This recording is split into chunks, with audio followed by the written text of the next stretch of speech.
Bismillahirrahmanirrahim. Assalamualaikum warahmatullahi wabarakatuh. Nama saya Nur Izati dari kelas 4B. Di sini akan saya jelaskan makalah yang berjudul Organisasi, Lembaga, dan Tokoh-tokoh Pendidikan Islam di Indonesia. Baiklah, di sini saya akan membaca. A. Organisasi Pendidikan Islam di Indonesia. Pada abad ke-19, muncul berbagai organisasi Islam sebagai respon terhadap problematika masyarakat pada waktu itu. Beberapa tokoh Islam kemudian membentuk perkumpulan pergerakan Islam yang bermaksud untuk menumbuhkan dan mengembangkan sikap dan rasa nasionalisme di kalangan masyarakat melalui pendidikan. Maka lahirlah sekolah-sekolah yang sesuai dengan tuntutan agama seperti Al-Jamiat Al-Khairiyah, Al-Islam wal Irsyad, Persyarikatan Ulama, Muhammadiyah, dan Nadatul Ulama, organisasi yang berdasarkan sosial keagamaan yang banyak melakukan aktivitas pendidikan Islam antara lain yaitu 1. Al-Jamiat Al-Khairiyah. Al-Jamiat Khair didirikan pada 17 Juli 1905 di Jakarta. Organisasi ini beranggotakan mayoritas orang Arab, dengan tokoh-tokohnya Said Muhammad Al-Fakhir bin Abdurrahman Al-Mansur, Said Muhammad bin Abdullah bin Syihab, Said Idrus bin Ahmad bin Syihab, dan Said Shehan bin Syihab. Pengiriman anak-anak muda ke Turki dan Timur Tengah untuk melanjutkan pelajaran bidang kedua ini terhambat karena kekurangan dana dan kemunduran khilafah dari dunia Islam. Pendidikan yang dikelola oleh Jamiat Khair sudah termasuk maju dibandingkan dengan sekolah-sekolah rakyat yang dikelola secara tradisional, karena pengajaran yang diberikan tidak semata-mata pengetahuan agama, tetapi kecuali pelajaran pengetahuan umum, sehingga cukup mampu menyaingi sekolah-sekolah yang dilaksanakan oleh pemerintah kolonial. Jamiat Khair juga mendatangkan guru dari luar negeri. Tercatat ada beberapa nama seperti Al-Hishimi dari Tunisia, Syekh Ahmad Urkai dari Sudan, Syekh Muhammad Taib dari Maroko, dan Syekh Muhammad Abdul Hamid dari Mekah. Hasbullah 1996 sampai 92 sampai 93. Salah seorang guru yang paling terkenal adalah Syekh Ahmad Surkati dari Sudan. Dia tampil sebagai tokoh pemikiran-pemikiran baru dalam masyarakat Islam Indonesia. Salah satu pemikiran adalah bahwa tidak adanya perbedaan antara sesama muslim. Kedudukan muslim sama saja, keturunan, harta, ataupun pangkat tidak menjadi penyebab adanya diskriminasi dalam Islam. 2. Al-Islam wal Irsyad. Al-Irsyad merupakan madrasah yang termasyhur di Jakarta yang didirikan pada tahun 1913 oleh Penghimpunan Al-Irsyad Jakarta dengan tokoh pendiriannya Ahmad Surkati dan Al-Ansori. Tujuan perkumpulan Al-Irsyad ini adalah memajukan pelajaran agama Islam yang murni di kalangan bangsa Arab di Indonesia. Al-Irsyad di samping bergerak di bidang pendidikan, juga bergerak di bidang dakwah Islam berdasarkan Al-Quran dan Sunnah Rasul secara murni. Al-Irsyad merupakan pecahan dari organisasi Jamiat Khair. Mereka, menurut Steinbrink, pada tahun 1913 telah terjadi perpecahan di kalangan Jamiat Khair mengenai hak istimewa golongan Said. Mereka yang tidak setuju dengan kehormatan berlebihan bagi Said dikecam dan dicap sebagai reformasi, dan kemudian mendirikan organisasi Jamiat Al-Islamiyah wal Irsyad Al-Arabiyah. Jamiat Al-Islam wal Irsyad Al-Arabiyah yang dikenal dengan nama yang umum yaitu Al-Irsyad. Salah satu perubahan yang dilakukan Al-Irsyad adalah pembaruan di bidang pendidikan. Pada tahun 1913 didirikan sebuah perguruan modern di Jakarta dengan sistem kelas. Materi pelajaran yang diberikan adalah pelajaran umum di samping pelajaran agama. Sekolah-sekolah Al-Irsyad berkembang dengan meluas sampai ke kota-kota. Dalam bidang pendidikan, Al-Irsyad mendirikan madrasah A. Awaliyah, lama pelajar 3 tahun 3 kelas. B. Ibtidaiyah, lama belajar 4 tahun 4 kelas atau 4 kelas. C. Tajhiziyah, lama belajar 2 tahun atau 2 kelas.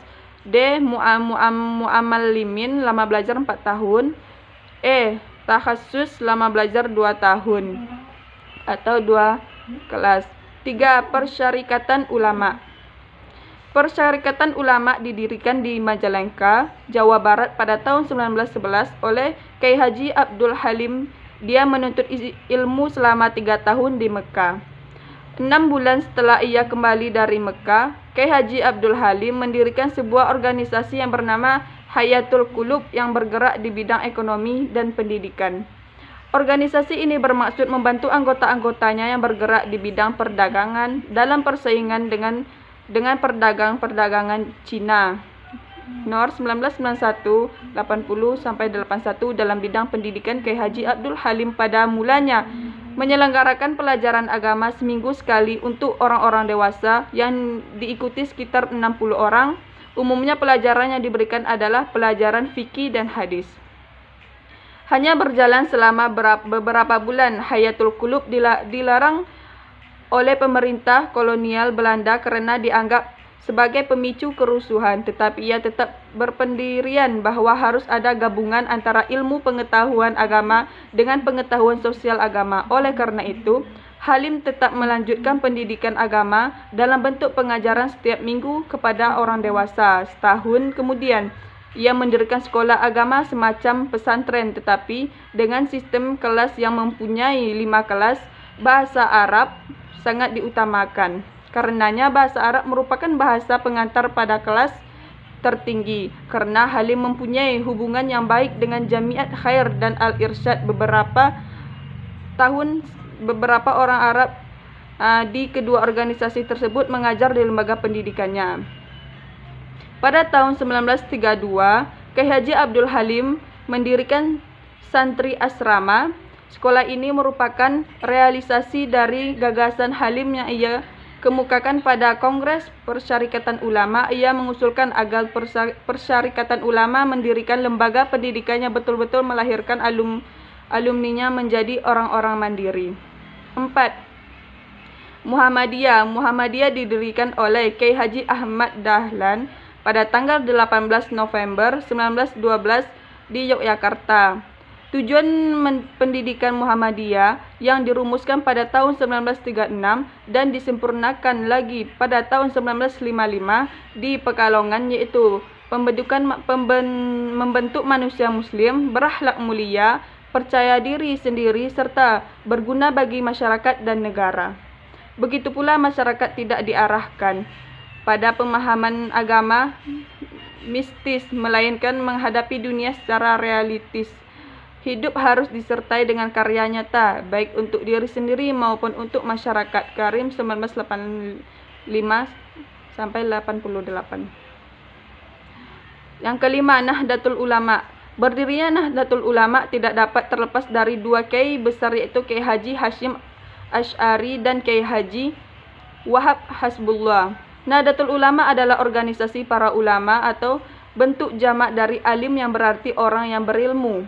Adalah orang-orang yang mengetahui secara mendalam segala hal yang bersangkut paut dengan agama. Nahdlatul Ulama berpegang pada Ahlus Sunnah wal Jamaah dan tidak terlepas dari pengakuan terhadap ajaran keempat mazhab Hanafi, Maliki, Syafi'i, dan Hanbali dan bimbingan para ulama. Pengertian Ahlus Sunnah wal Jamaah menjadi berkembang karena penegasan kaum tradisional menanggapi gerakan kaum pembaharu bahwa memahami ajaran Islam tidak cukup dengan berlandaskan Al-Quran dan hadis, tetapi harus melalui jenjang tertentu, yaitu ulama, mazhab, hadis atau sunnah, dan akhirnya pada sumber utama, yaitu Al-Quran itu sendiri. Sesuai dengan anggaran dasar Nahdlatul Ulama tahun 1926, Nahdlatul Ulama menetapkan tujuan adalah untuk mengembangkan Islam berlandaskan ajaran keempat mazhab di atas. Tujuan itu diusahakan dengan A. Memperkuat persatuan di antara sesama ulama penganut ajaran-ajaran empat mazhab. B. Meneliti kitab-kitab yang akan dipergunakan untuk mengajar sesuai dengan ajaran Ahlus Sunnah wal Jamaah. C. Menyebarkan ajaran Islam yang sesuai dengan ajaran empat mazhab. D. Memperbanyak jumlah lembaga pendidikan Islam dan memperbaiki organisasi membantu membangun masjid, surau, dan pondok pesantren serta membantu kehidupan anak yatim dan orang miskin. Mendirikan badan-badan untuk meningkatkan perekonomian anggota. B. Lembaga pendidikan Islam di Indonesia. Pendidikan Islam di Indonesia telah muncul dan berkembang dalam berbagai bentuk lembaga yang bervariasi seperti masjid, pondok pesantren, madrasah, surau, dan munasa.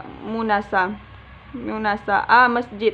Pada awal berkembangnya Islam di Indonesia, masjid merupakan satu-satu pusat berbagai kegiatan, baik kegiatan keagamaan, sosial, kemasyarakatan maupun kegiatan pendidikan. Bahkan kegiatan pendidikan yang berlangsung di masjid masih bersifat sederhana kala itu sangat dirasakan oleh masyarakat muslim. Maka tidak mengherankan apabila masyarakat di masa itu menaruh harapan besar kepada masjid sebagai tempat yang bisa membangun masyarakat muslim yang lebih baik. 2. Pondok pesantren. Pondok pesantren merupakan lembaga pendidikan Islam yang bertujuan memberikan pemahaman, penghayatan, dan pengalaman ajaran Islam dan menekankan pentingnya moral agama Islam sebagai pedoman hidup. Pondok pesantren pesantren pada mulanya merupakan lembaga pendidikan penyiaran agama Islam tertua di Indonesia. Terdapat dua versi pendapat mengenai asal-usul dan latar belakang terhadap pondok pesantren di Indonesia. Pada pendapat pertama menjelaskan bahwa penyiaran Islam di Indonesia pada awalnya banyak dikenal dengan bentuk kegiatan tarekat. Hal ini ditandai oleh terbentuknya kelompok-kelompok tarekat yang melaksanakan amalan zikir dan wirid-wirid tertentu yang diwajibkan mengikut untuk melaksanakan suluk selama 40 hari dalam 1 tahun dengan cara tinggal bersama, dan anggota tarekat ini adalah masjid melaksanakan ibadah-ibadah di bawah bimbingan kiai. Pendapat kedua berdasarkan fakta bahwa jauh sebelum Islam datang ke Indonesia, lembaga pesantren sudah ada di negeri ini. Pendidikan pesantren pada masa itu dimaksudkan sebagai tempat mengajar ajaran agama Hindu dan tempat membina kader-kader penyebaran Hindu. Selanjutnya madrasah. Madrasah sebagai lembaga pendidikan Islam di Indonesia yang relatif yang dibandingkan pesantren lahir pada abad 20 yang muncul Madrasah Manbaul Ulum Kerajaan Sukarta pada tahun 1905. Madrasah berdiri atas inisiatif dan realitas pembaruan sistem pendidikan Islam yang telah ada. Pembaruan tersebut menurut Mustuha meliputi 3 hal, yaitu usaha menyempurnakan sistem pendidikan pesantren, B. penyesuaian dengan sistem pendidikan barat, C. upaya untuk menjembatani antara sistem pendidikan tradisional pesantren dan Islam pendidikan barat. Selanjutnya surau. Istilah surau di Minangkabau sudah dikenal sebagai datangnya Islam. Surau dalam sistem datang Minangkabau adalah kepunyaan suku dan kaum sebagai pelengkap rumah gadang yang berfungsi sebagai tempat bertemu, berkumpul, rapat, dan tempat tidur. Fungsi surau tidak berubah setelah kedatangan Islam, hanya saja berfungsi keagamaannya semakin penting yang diperkenalkan pertama kali oleh Syekh Burhanuddin di ulama Pariaman. Pada masa ini eksistensi surau di samping sebagai tempat sholat juga sebagai tempat pengajaran agama Islam, khususnya tarekat atau suluk. Meunasa merupakan tingkat pendidikan Islam terendah. Meunasa berasal dari kata Arab madrasah. Meunasa merupakan satu bangunan yang terdapat di setiap kampung atau desa. Bangunan ini seperti rumah tapi tidak mempunyai jendela dan bagian-bagian lain. Secara fisik, meunasa adalah bangunan rumah panggung yang dibuat pada setiap kampung. Dalam meunasa terdapat sumur, bak air, dan WC yang terletak bergerak pada meunasa. Di antaranya berfungsi sebagai tempat upacara keagamaan, B. sebagai lembaga pendidikan Islam di mana diajarkan pelajaran membaca Al-Quran.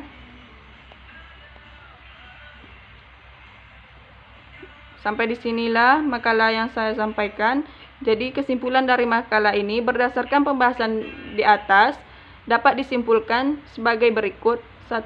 Organisasi yang berdasarkan sosial keagamaan yang banyak melakukan aktivitas pendidikan Islam di Indonesia antara lain Al-Jami' Al-Khair, Al-Irsyad, Persyarikatan Ulama, Muhammadiyah, dan Nadatul Ulama. 2. Pendidikan Islam di Indonesia telah muncul dan berkembang dalam berbagai bentuk lembaga yang bervariasi seperti masjid, pondok pesantren, madrasah, surau, dan meunasa.